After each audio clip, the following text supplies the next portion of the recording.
Hello friends, अस्सलाम वालेकुम and welcome to reality stories. दोस्तों, 1951 में इंडिया के कैपिटल दिल्ली में एक बच्चा पैदा हुआ। इसका नाम आलोक सागर रखा गया। आलोक एक खाती पीती फैमिली में पैदा हुआ था।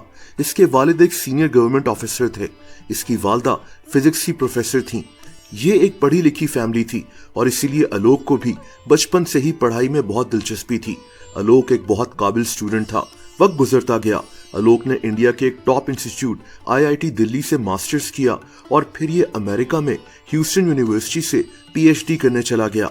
आलोक का फ्यूचर बहुत ब्राइट लग रहा था। दोस्तों, इसके बाद आलोक वापस इंडिया आ गया। ये 1980 का साल था जब आलोक आईआईटी दिल्ली में पढ़ना शुरू हो गया, वही जगह जहां से इसने खुद भी मास्टर्स किया था। लेकिन इसके बाद आलोक की जिंदगी बिल्कुल तब्दील हो गई। दोस्तों, आप यकीन नहीं करेंगे कि आलोक आगे चलकर एक गांव में एक छोटे से घर में अपनी जिंदगी गुजार रहा था। ये साइकिल पर सफर करता था। वो आलोक जिसको दुनिया में कहीं भी नौकरी मिल सकती थी, आखिर यहाँ जिंदगी क्यों गुजारना शुरू हो गया? आलोक के साथ क्या हुआ था? दोस्तों, जब आलोक आईआईटी दिल्ली में पढ़ा रहा था तो इसकी मुलाकात एक एनजीओ से हुई। ये एनजीओ इंडिया के एक सूबे मध्य प्रदेश के एक छोटे से गांव में गरीब लोगों के लिए काम करती थी। इस गांव का नाम कुचामू था। यहाँ ट्राइबल कम्युनिटी रहती थी, यानी कबीलों के लोग जो इंतहाई गरीब थे। इस गांव में ना तो बिजली थी ना ही रोड्स थी। यहाँ 750 लोग रहते थे।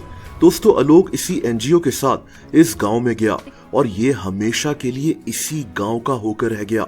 आलोक ने जब इस गांव के लोगों की बुरी हालत देखी तो हर वक्त इन्हीं के मुतालिक सोचना शुरू हो गया। यहाँ तक कि इसने फैसला किया कि ये अपनी नौकरी छोड़कर बस इन्हीं लोगों के लिए काम करेगा। दोस्तों, 1982 में आलोक ने अपनी नौकरी छोड़कर इसी गांव में जिंदगी गुजारना शुरू कर दी। अपना शाहाना लाइफस्टाइल, अपना घर बार सब छोड़कर आलोक अब इन्हीं लोगों की लैंग्वेज, इनके रहन सहन का तरीका सब कुछ सीखना शुरू हो गया। आलोक बहुत जल्दी इस माहौल में एडजस्ट हो गया था।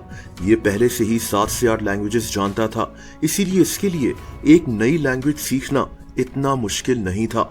दोस्तों, आलोक को लगता था कि इस गांव के लोग आज भी नेचर के साथ जुड़े हुए हैं और नेचर की रिस्पेक्ट करते हैं, इसीलिए इसका दिल इसी गांव में लग गया था। जो आदमी अमेरिका में ह्यूस्टन यूनिवर्सिटी से पीएचडी कर आया था, वो अब साइकिल चलाकर अपनी जिंदगी गुजारना शुरू हो गया। लेकिन आलोक खुश था। इसने फैसला किया कि ये इस गांव और इसके आसपास दरख्त उगाना शुरू करेगा। आलोक अब रोजाना अपनी साइकिल लेकर निकल जाता और गांव के लोगों में बीज तकसीम किया करता था ताकि ये लोग भी दरख्त लगाने में इसकी मदद करें। इसने अपनी जिंदगी में इसी इलाके में 50,000 से ज्यादा दरख्त उगाए हैं। आलोक ने अपने पैसों से और एनजीओस की मदद से इस गांव और आसपास के गांव में काफी काम भी करवाया, जहां इंडिया की हुकूमत कभी ध्यान देती ही नहीं थी। दोस्तों, आलोक ने अपनी जिंदगी के तकरीबन 40 साल इसी गांव में गुजार दिए। ये एक छोटे से घर में अपनी जिंदगी गुजारता था। इसको देखकर कोई बता ही नहीं सकता था कि आलोक असल में कौन है। इसके पास सिर्फ 3 कुर्ते हुआ करते थे जिनको ये धो धोकर बार बार पहनता था। इसके पास बस एक साइकिल थी।